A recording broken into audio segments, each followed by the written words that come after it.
Mga minamahal na kapatid, tayo ngayon ay nasa ika-26 na linggo sa karaniwang panahon. At sa araw na ito ay pinagdiriwang din natin ang linggo ng mga migranteng Pilipino at ang araw ng mga kapatid nating manlalayag. Tayo ay inanyayahan ng ating simbahan na sila ay alalahanin natin at isama sa ating mga panalangin. Batid natin na hindi madali ang buhay ng mga migranteng Pilipino. Tinitiis nila ang iba't ibang uri ng hamon sa buhay, kagaya ng lungkot dahil napapalayo sa mga anak o pamilya. Nakaranas ng hindi magagandang pagtrato ng kanilang mga employers. Hindi patas ang sahod na kanilang tinatanggap sa pagod ng kanilang katawan. At ang iba sa kanila ay patuloy na nakaranas ng iba't ibang uri ng mga kahirapan sa buhay. Kaya ang ating inang simbahan ay nagaanyaya sa atin na sila ay ating ipagdasal. Hindi biro-biro ang kanilang buhay. Kahit mga matatanda o may edad na sila, kailangan nilang magkaayod. Dahil mayroon silang magandang hinahangad at pangarap sa kanilang pamilya. Ang sila ay mabigyan ng magandang kinabukasan. Ipagdasal din natin ang kanilang pamilya dahil marami ding pamilya ng migranteng Pilipino ang napapariwara. Akala nila ang kanilang mga mahal sa buhay na nasa ibang bansa ay pumapala ng dolyar at euro.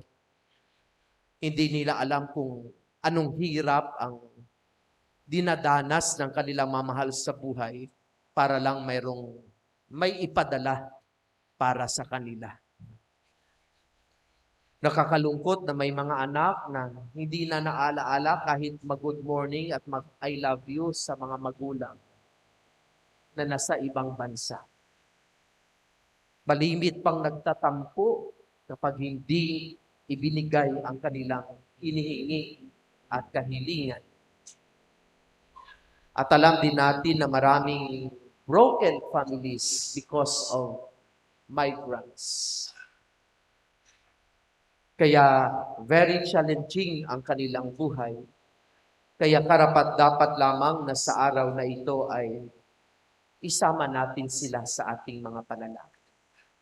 Na sana patuloy silang bigyan ng Diyos ng matatag na pananampalataya.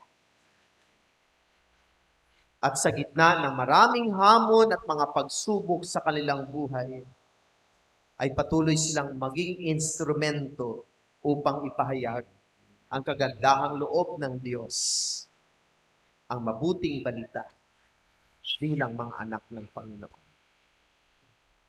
Mga minamahal na kapatid, sa ating pagsasama at pagtitipon sa linggong ito, muli napakinggan natin ang mga salita ng Diyos na nagpaalaala sa atin kung ano ang makarapat-dapat nating gawin sa ating pang-araw-araw na pamumuhay.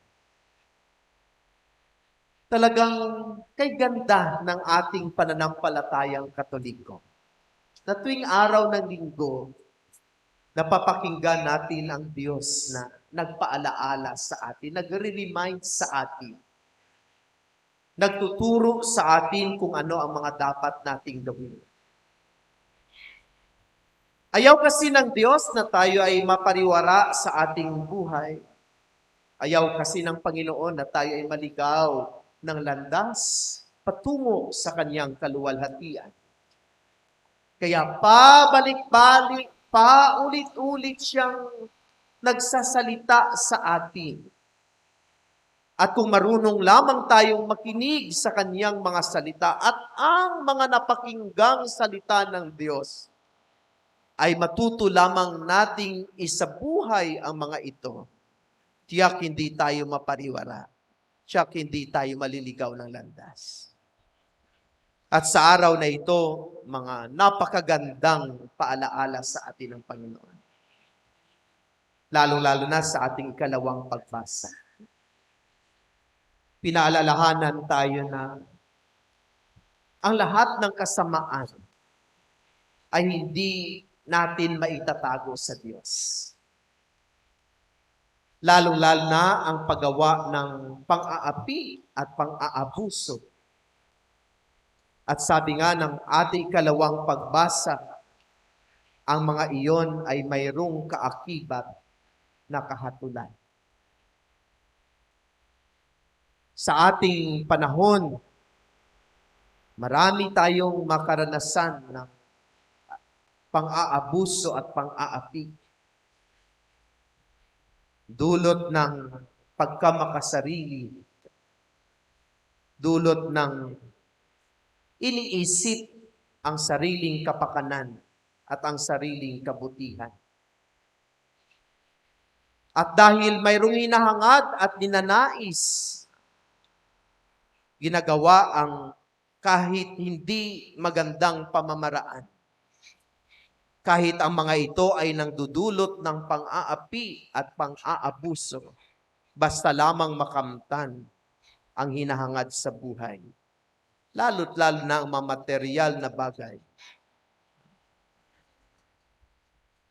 Napapanood natin sa telebisyon at napapakinggan natin sa radyo, nababasa natin sa diary ang mga pangyayari sa ating bansa. Pinag-uusapan ay hindi lang milyon-milyon, kundi bilyon-bilyon, trilyon-trilyon. Biro mo, ang budget ng ating presidente ay 5 trillion for this year. Trillion, hindi bilyon ha, 5 trillion. Tapos marami ang mga nasalaylayan ang hindi makakain ng kumpleto 3 beses sa isang araw. Maraming mga kapatid natin ang walang insaktong tirahan. Maraming mga bata ang siksikan sa mga classroom. Biro mo sa isang classroom, 70 sila, mga estudyante. Isaan pumupunta ang mga trilyon-trilyon na ito? At tayo mga simple at mga ordinaryo mga tao ay talagang pinagbabayad ng ating buwis, talagang sinisingil ng pigian, pipigain tayo na kailangan bayaran natin yung ganong tax natin. Subalit maraming mga negosyante ang hindi nagbabayad ng tax sa insaktong pamamaraan. At karaniwang naaapi at naaabuso ay ang makaraniwang at mga ordinaryong Pilipinong mamamayan. At ang mga ito ay alam ng Diyos. Kaya nga, dahil mahal tayo ng Panginoon, parang sinasabi niya, habang hindi pa dumating ang pangahatol, sana magkaroon ng pagbabago ang inyong kalooban. Magkaroon ng pagbabago ang inyong isip. At tayo ay pinaalalahanan ng lahat ng makasamaan ay alam ng Diyos at mayroong kaakibat na kahatulan ang anumaang kasamaang ginagawa. At sabi ng ating Ebanghelyo, sana kung ano yung mga nagiging sanhi ng ating pagkakamali at pagkakasala ay ating putulin. Siguro kung sa mga politiko, kung ang iyong pagiging politiko ay nagiging sanhi ng iyong pagkakamali at pagkakasala na ikaw ay naging corrupt na politician, mas mabuti pang huwag ka nang magpatakbo sa sunod na eleksyon para hindi ka na makakurakot, para hindi ka mapapunta ng impyerno. Mas mabuti pang wala kang pera na makarating ka sa langit kaysa dami-dami kang pera na nakurakot na mapapasa apoy ka ng impyerno.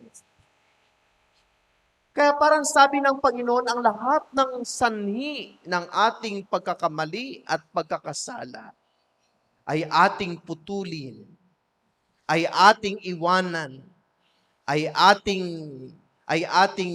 talikdan.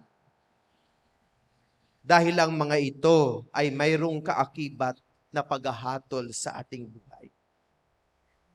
Anumang kasamaan, anumang kamalian, ay mayroong kaakibat na hatulan. At ang sabi ng Diyos, kung ang anumang sanhi ng ating pagkakamali at pagkakasala ay ating putulin, talikdan, at iiwanan sa ating buhay. Ganun tayo kamahal ng Panginoon. Ayaw ng Panginoon na mapapunta tayo sa impyerno. Bakit ayaw niya tayong mapapunta sa impyerno? Ano ang sabi doon? Doon ay hindi mamamatay ang mga uod na kumakain sa kanila at hindi mamamatay ang apoy. So yun palang matakot na sana tayo na gumawa ng kasamaan. Matakot na sana tayo na hindi tayo mapapunta sa apoy ng impyerno. At ano ang ating gagawin upang hindi tayo mapunta doon? Kailangan italikdan, iwasan, putulin ang lahat ng mga sanhi ng ating pagkakamali at pagkakasala. At ano ang gagawin natin para makarating tayo sa langit at makaiwas tayo sa apoy ng impyerno? Ang paggawa ng kabutihan. Sabi nga ng ating ebanghelyo, ang sinumang magbigay sa inyo ng isang basong tubig dahil kayo ay kay Kristo ay tiyak na gagantimpalaan. Biro mo, isang basong tubig lang ang ibinigay mo sa iyong kapatid na nauuhaw ay mayroong gantimpala. Ibig sabihin, anumang kaliit na kabutihan ang ating ginagawa sa ating kapwa ng may pagmamahal ay mayroong gantimpala. At ang gantimpala na ipinapangako sa atin ng Diyos ay walang iba kundi ang kaniyang kaharian sa langit, ang kaniyang kaluwalhatian. Subalit ang anumang maliit na kasamaan na ating gagawin ay mayroong kaakibat na kahatulan.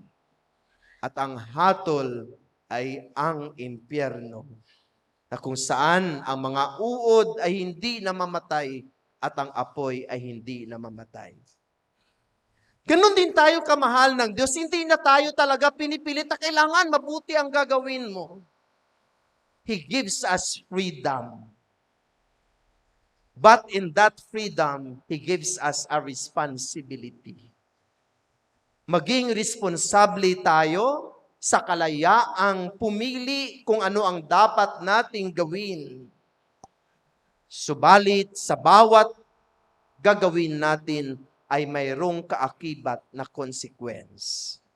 Kung mabuti ang ating gagawin, gantimpalang kaharian ng Diyos ang kanyang ipinapangako.